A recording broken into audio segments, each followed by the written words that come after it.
चल फोन.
त्या दिवशी काका काकूंना भेटलेली मुलगी कियाराच होती. तुला कसं कळलं? कसं कळलं म्हणजे काय, मी पेढीवर निघालो होतो तेव्हा हॉस्पिटलमधून पळालेली कियारा आपल्या घराच्या दिशेने येत होती. अय्या, हो, तेव्हा ती थकून वाटेत बेशुद्ध पडली आणि पडली ते पडली माझ्या गाडीसमोर आली. हो, पण तिने मला ओळखलं नाही कारण ती शुद्धीवर नव्हती. पण मी तिला ओळखलं. मग काय, सुरुवातीला वाटलं तिला असंच डायरेक्ट घरी घेऊन जावं. हा काय आई, माईने त्या कियारालाही घराबाहेर काढलं असतं आणि तिच्या बरोबर मलाही घराबाहेर काढलं असतं. हो रे, आपल्या पत्रात काय पडलं असतं. सो मी तिला इथं घेऊन आलो, पण मी पडद्याआडच राहिलो. त्या केअर टेकर कडून मला सगळी इन्फॉर्मेशन मिळत होती. मग आता काय करायचं? तिला घरी घेऊन जायचं ना? म्हणजे काय, ऑफकोर्स तिला घरी घेऊन जायचं, पण काय, आपण नाही तिला घरी घेऊन जायचं. मग अक्षय तिला घरी घेऊन जाईल. वा वा वा वा वा वा वा वा.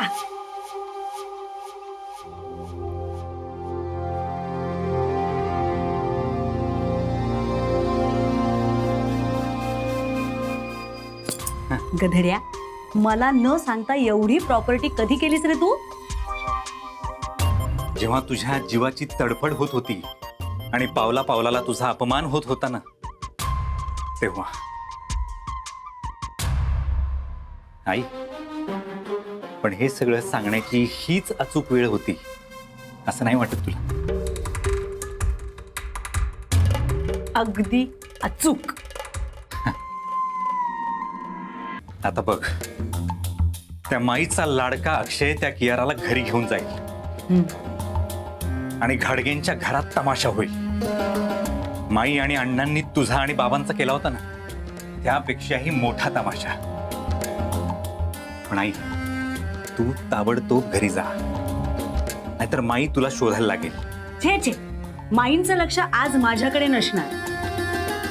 त्यांचं सगळं लक्ष त्या नकटीकडे असणार, कारण तिने कोंडून घेतलंय ना गच्चीत स्वतःला. असू दे. सो तू ताबडतोब घरी जा, पण इथून जाताना मागच्या दाराने जायचंय तुला. अक्षयने तुला बघता कामा नये. हो, बरोबर आहे, जाते मी. आणि तसंही आता अक्षय आणणार आहे ना कियाराला घरी, त्यांच्या खास औक्षणाची तयारी करते बाबा घरी जाऊन. आपण त्याआधी त्याआधी एक महत्वाचा फोन करायचा. फोन? माझा आनंद द्विगुणित करण्यासाठी. मला करतेस? सिक्रेट आहे. मज्जा. बघच आता बेल वाजते. बरं का मनोहर पंत, तुम्हाला एक महत्वाची बातमी सांगायची आहे.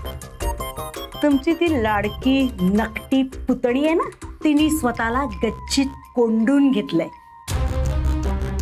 अहो काय त्याच्या मागे खूप मोठी स्टोरी आहे. सांगू त्याचं काय झालं? ऐक माझं बाळा. अमृता, ए अमृता, दारू उघड ना.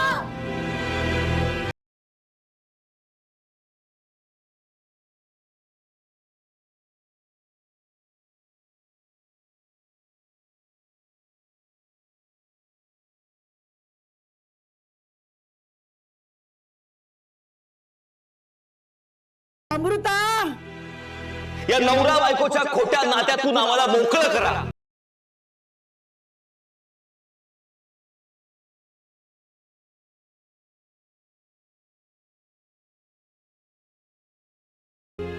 एका खोलीत आम्ही राहत होतो, पण नवरा बायकोसारखे संबंध कधी आमच्यात झाले का तिला विचार.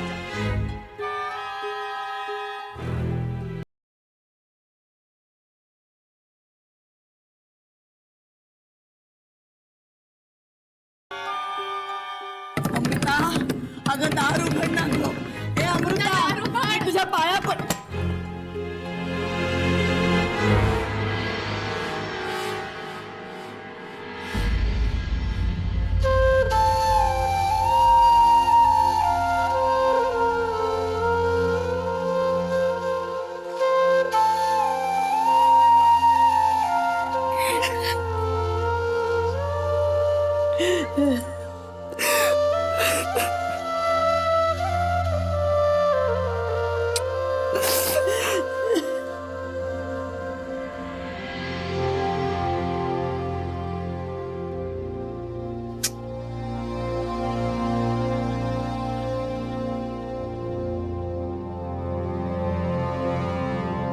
हक्की,